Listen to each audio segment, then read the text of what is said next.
कर्म का फल की रोचक कहानी। बहुत समय पहले की बात है। एक छोटे से गांव में एक किसान रामदीन अपनी पत्नी और 2 बच्चे के साथ रहता था। वह बहुत मेहनती और ईमानदार था। उसका मानना था कि जीवन में अच्छे कर्म ही इंसान की सबसे बड़ी पूंजी होती है। वह हमेशा दूसरे की भलाई करता और कभी किसी का बुरा नहीं सोचता था। रामदीन का पड़ोसी रघु लालची और धोखेबाज था। वह हमेशा यह सोचता रहता था कि कैसे बिना मेहनत के धन कमाए जाए। वह रामदीन का मजाक उड़ाता और कहता, तुम बेवजह मेहनत करते हो। इस दुनिया में चतुराई से काम करने वाले ही सफल होते हैं। लेकिन रामदीन हर बार मुस्कुराकर कहता है, कर्म का फल जरूर मिलता है, चाहे जल्दी मिले या देर से। रामदीन के पास एक छोटा सा खेत था। वह सुबह से शाम तक मेहनत करता था और अपने परिवार का पेट भरने के लिए अनाज उगाता था। उसकी पत्नी भी उसका पूरा साथ देती थी। वह अक्सर कहता था, अगर हम सच्चाई और ईमानदारी से काम करें तो भगवान हमें कभी भूखा नहीं रखेगा। उधर रघु के पास भी काफ़ी जमीन थी, लेकिन वह मेहनत करने में विश्वास नहीं रखता था। वह दूसरों से बेईमानी से पैसे कमाने की सोचता रहता था। कभी कभी वह रामदीन को नीचा दिखाने का कोशिश करता, लेकिन रामदीन कभी भी उसकी बातों का बुरा नहीं मानता। एक साल गांव में भयंकर सूखा पड़ गया। बारिश नहीं हुई, जिससे खेतों में फसल बर्बाद हो गई। कई किसानों के पास खाने के लिए अनाज नहीं बचा। रामदीन के पास भी बहुत कम अनाज था, लेकिन उसने जरूरतमंदों को उनमें से कुछ हिस्सा दे दिया। उन्होंने सोचा, अब तो रामदीन भी भूखा मरेगा, फिर देखता हूँ कि उसकी ईमानदारी उसे कैसे बचाती है। एक दिन रघु ने गांव के राजा के पास जाकर झूठी शिकायत की।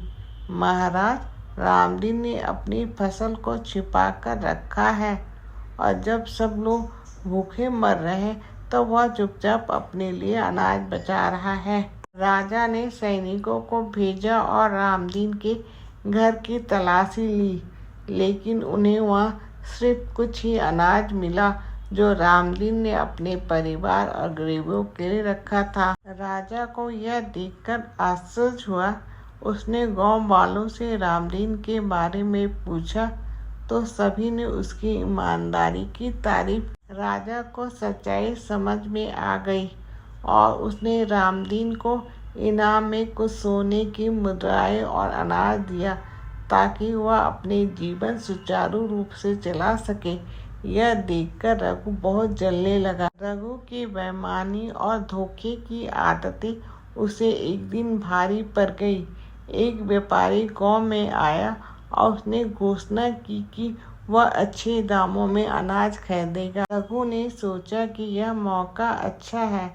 उसने अपना बचा खुचा अनाज ऊंचे दामों पर बेच दिया। कुछ दिनों बाद जब बारिश हुई और फसलें लहलहाए उठी तो गांव वाले ने फिर से खेती शुरू कर दी। लेकिन अब रघु के पास अनाज नहीं था।